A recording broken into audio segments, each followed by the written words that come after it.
In the east, expect a little bit of activity up and down the coast. There's going to be some thunderstorms in South Florida with some snow mixing with rain and sleet along the northeast coast. Again, this is not a major storm. There could be some travel delays later on this morning. That should all come to an end. Out west, really not much going on with this front, but the new storm is starting to hit the Pacific Northwest coast. It will be there, especially by the afternoon. Some mountain snow. It's going to be very windy with a lot of rain along the coast. Now on to the weekend, a big shopping weekend for the holidays, and I've got lots of good news. It's going to be cold. The stormy weather is going to be very hard to find. You can see the East Coast clears out tonight. It stays nice all weekend long. Only two real weather fronts on the map. One drifting over the midsection, mainly clouds. There could be the risk of a snow flurry up across the Great Lakes. A couple of showers possible in the lower Mississippi Valley. Second front coming through the northern Rockies with only some light snow kicking into the northern plains. On Sunday, here comes another front into the Pacific Northwest. More rain, especially by the afternoon. It's going to stay cold to the north, fairly mild to the south. That's a look at the national weather. Now here's what you can expect. This is meteorologist Phil Erickson. For Providence and vicinity, we'll have periods of snow this morning, anywhere from 1 to 3 inches accumulation, temperature in the middle 30s, tapering up to flurries this afternoon. Cold tonight, temperature in the middle 20s, and partly sunny tomorrow, temps in the middle 30s. Hope you have a safe weekend, and we'll see you on Monday. Joan?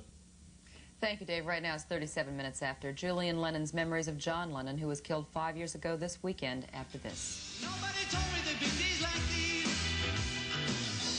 Nobody told me there'd be days like these. Nobody told me there'd be days like these. Strange days indeed. Coming up now on 40 past the hour. On Sunday, it will be 5 years since John Lennon was shot and killed outside his New York City apartment. Yesterday, Kathy Lee Johnson talked with his son, Julian Lennon, who seems to have inherited much of his dad's musical talent. This year, Julian Lennon has had his own hit singles, he's had a hit album, and he's made his first ever concert tour, documented in a new home video called Stand By Me. And Julian helped us remember his late father.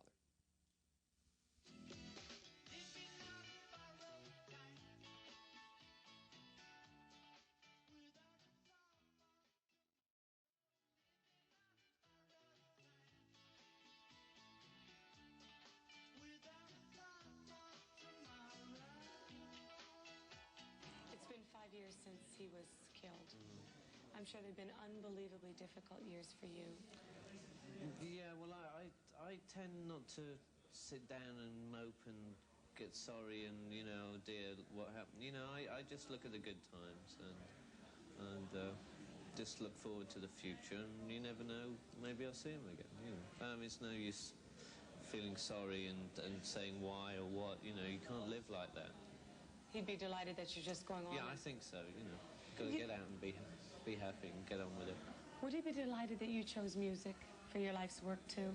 Well, I mean, he started teaching me a little bit of guitar, so, I mean, I was on the way then, you know. So, yeah, I think, I mean, he said to me, you know, well, I mean, I think he said to me, I'm not sure, now I'm getting confused. I mean, do it, but don't blame me, you know. Get up quickly, like a flash of light. I put my clothes on, eat and rise. I work all day, I work at night. When do I find out what I'm doing right? When I'm lonely, when I'm on my own again. Do you ever get the feeling that you're in a can't-win situation? You're loved because your dad was so loved in some ways, and yet at the same time the critics will say, well, he sounds just like his dad. I mean, can you win in this situation? Yeah, well, I mean, slowly I'm coming across as me, you know, the idiot that I am sometimes. But I think with the next album also, it's another different style, it's another approach. So I think it's going to, you know, things will change in the future. I mean, there'll always be one or two that'll go, yeah, well, he sounds like. I mean, why shouldn't I sound like him once in a while, you know? It doesn't cause any problems anymore. Did your father give you any advice about this business? Not as such, no. I mean, he gave me a basic outline. He said what he did with the Beatles was great, but even if he had the chance again, he would never do it again. You know, that experience was enough, you know. and I hope I go through a lot of experiences, you know, and learn and gain some wisdom about life or whatever, you know. What do you think will end up being your dad's biggest contribution to music, and what do you think yours will be? Well, Dad's contribution was, I mean, for a lot of, it was a lot of enjoyment. There was realization about the world and people and peace, and hopefully, you know, make people think about war, and it'd be nice to have a peaceful world.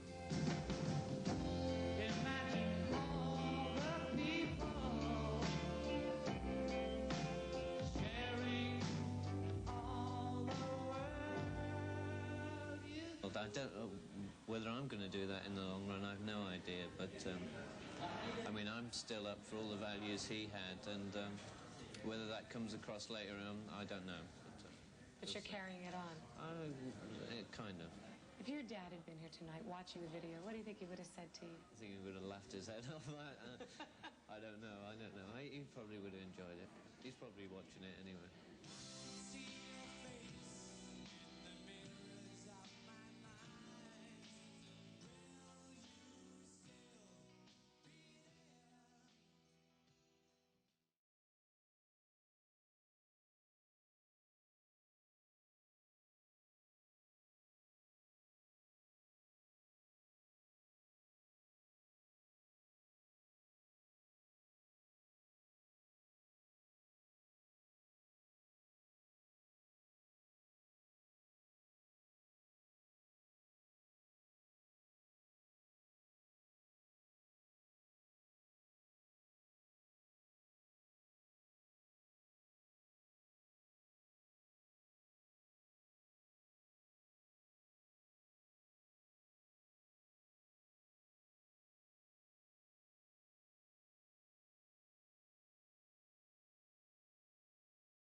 hours and 57 minutes away. You can always tell Christmas is coming up. My kids start looking in closets. That's the good time. Thank you, Joel. 50 minutes past the hour. We'll be back with singer-songwriter Eric Carmen after this.